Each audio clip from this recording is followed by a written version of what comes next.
Olá! Hoje vamos mergulhar num tema que, olha, mais cedo ou mais tarde todo mundo enfrenta. Aquela sensação de ser ofendido, traído, desrespeitado. Um sentimento bem universal, né? Totalmente. E a nossa fonte é um trecho de vídeo bem curtinho, mas com um peso filosófico, assim, enorme, chamado O Dano é uma Escolha Sua.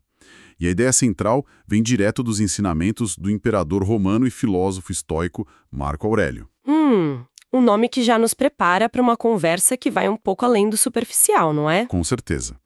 E a nossa missão aqui é tentar desvendar uma ideia que parece desafiar nossa experiência mais básica. Certo. A de que o dano que a gente sente não é o que nos acontece, mas sim a nossa interpretação do que acontece. Vamos investigar se isso é uma ferramenta prática, sabe? Para a gente retomar o controle das nossas reações, ou se é só um exercício filosófico bonito, mas impraticável. Acho que essa é a pergunta-chave.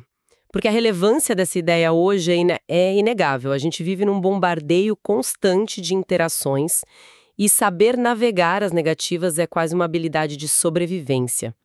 E a simplicidade da frase esconde uma complexidade que, quando a gente explora, pode ser transformadora. Ótimo. Vamos começar então pelo ponto de partida que a fonte nos dá, que é super reconhecível. Diz assim: você foi insultado, traído, desrespeitado, você se sente prejudicado. Ninguém precisa de tradução para isso. A sensação de dano parece uma consequência direta, quase uma lei da física emocional. Acontece A, portanto eu sinto B. Exato, essa é a nossa configuração padrão. O evento e a emoção parecem uma coisa só, uma reação imediata, inseparável. Só que é aí que a fonte joga a primeira bomba. Logo depois, ela pergunta, mas o que é o dano? De início, parece uma pergunta boba. O dano é a dor, a raiva, a humilhação, ué.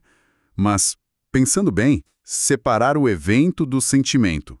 Na prática, isso é quase impossível. Se alguém em quem você confia te trai, a dor não é uma consequência direta e inevitável. Essa é a percepção, né? Mas a filosofia aqui nos convida a usar um microscópio mental. O que ela propõe é que existe um espaço, talvez de 1 milissegundo, entre o fato externo, A palavra dita, a ação, a ação cometida, e a nossa experiência interna, o sentir-se prejudicado. De um lado, temos um evento que está fora do nosso controle. Do outro, uma emoção que é gerada dentro de nós. O estoicismo argumenta que nesse espaço minúsculo, entre o estímulo e a resposta, é que reside toda a nossa liberdade. e a gente geralmente nem percebe que esse espaço existe. Exato. A gente age no piloto automático. Um espaço que a gente preenche instantaneamente com a nossa história sobre o que aconteceu. E é nesse ponto que a fonte oferece a solução, que para mim soa radical. Bem radical. Ela diz: destrói a queixa. Fui prejudicado e destruído estará o dano. Minha primeira reação é de alerta. Isso soa um pouco perigoso. Sim, pode soar assim. Se eu sou enganado num negócio, a queixa não é o que me leva a buscar justiça.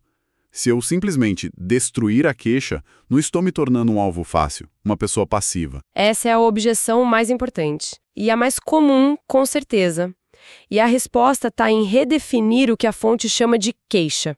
Não se trata de ignorar uma injustiça ou de não tomar ações práticas no mundo. Se alguém te deve dinheiro, você deve cobrar. Certo, a ação prática ainda existe. Claro. A queixa aqui é a narrativa interna, a ruminação. É a história que você fica repetindo na sua cabeça. Como puderam fazer isso comigo? Fui humilhado, sou uma vítima. É essa história que alimenta a dor e mantém viva, muito depois do evento já ter acabado. Entendi. Então não é sobre não agir, mas sobre não se afogar na história que a gente cria sobre a ação. Gostei de uma analogia que me veio. Essa queixa interna é como um software rodando em segundo plano no nosso cérebro. Boa analogia.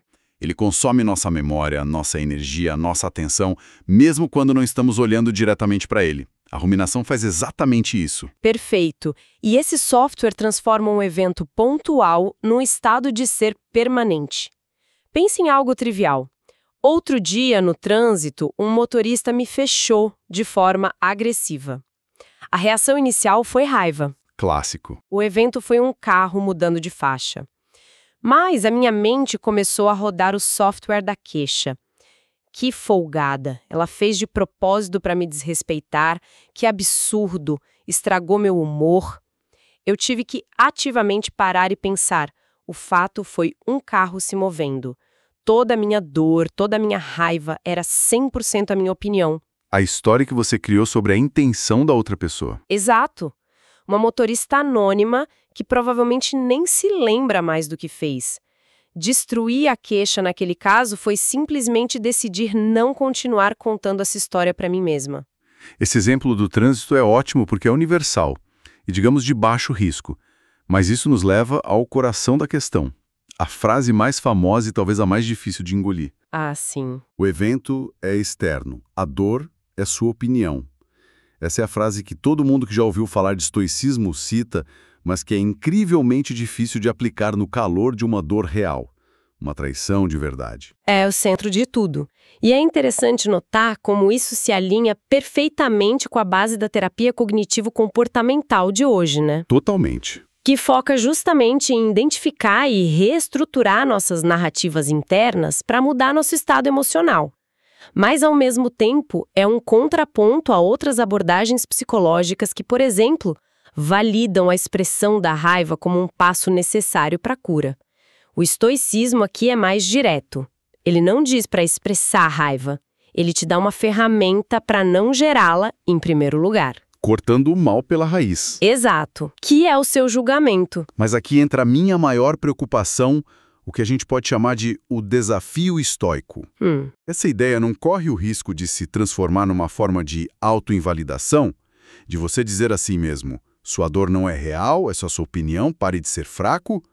Isso pode ser bem tóxico. Onde fica a linha entre a resiliência histórica e uma supressão emocional que faz mal? Essa é a linha tênue. E o ponto mais mal compreendido.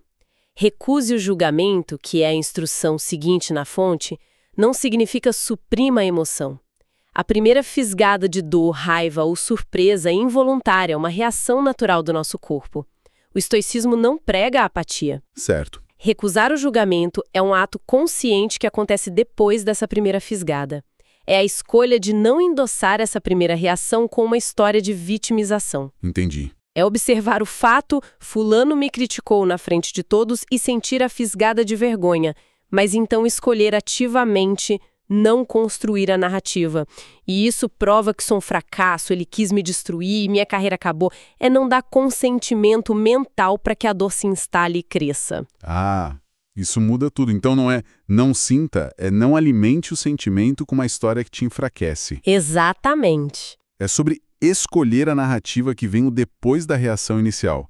O poder não está em não sentir, mas em decidir o que fazer com o que se sente. Exatamente. Você não controla o primeiro dardo, mas controla se vai atirar um segundo dardo em si mesmo, que é o dardo da ruminação e da autocomiseração.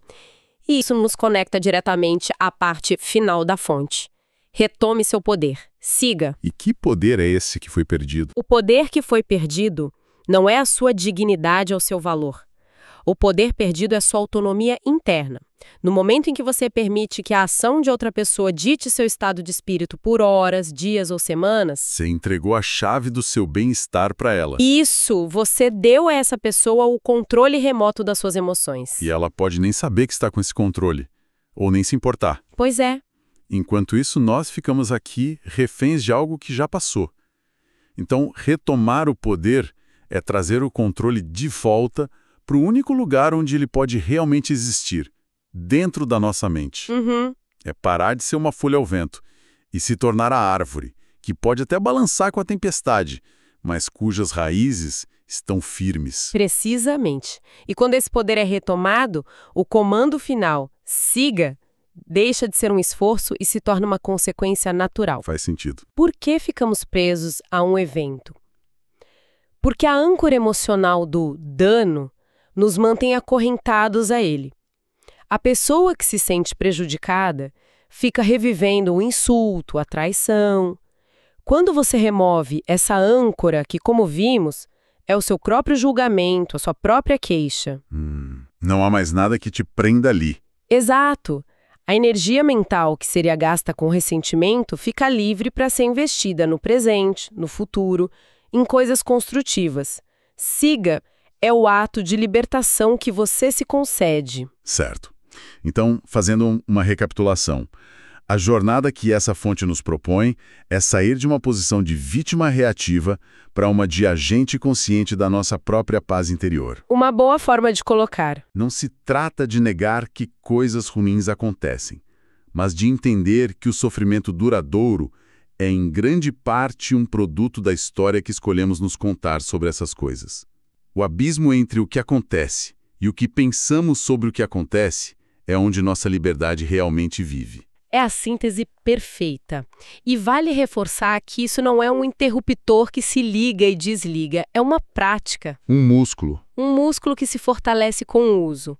Haverá dias em que seremos pegos de surpresa e a velha narrativa automática vai tomar conta. O objetivo não é a perfeição, mas a prática consciente de, cada vez mais rápido, reconhecer quando estamos nos contando uma história que nos prejudica e escolher deliberadamente contar uma história diferente. É a essência da resiliência construída de dentro para fora. É fortalecer o núcleo para que as tempestades externas, que são inevitáveis, não consigam nos derrubar. Isso tudo me deixa com um pensamento final, sabe? Uma provocação para quem nos escuta. Manda. A fonte afirma de forma categórica que a dor é sua opinião. Durante nossa conversa, nós destrinchamos e até desafiamos essa ideia. Mas se a gente aceitar, mesmo que como um experimento mental, que a dor de um insulto ou uma traição é, no fundo, uma opinião que podemos escolher não ter? Um exercício interessante. Que outras dores ou limites em nossas vidas, medos, inseguranças, crenças sobre o que somos ou não capazes de fazer, são, no fundo, apenas opiniões. Apenas histórias que nos contamos e que, talvez, nunca paramos para questionar ou reescrever.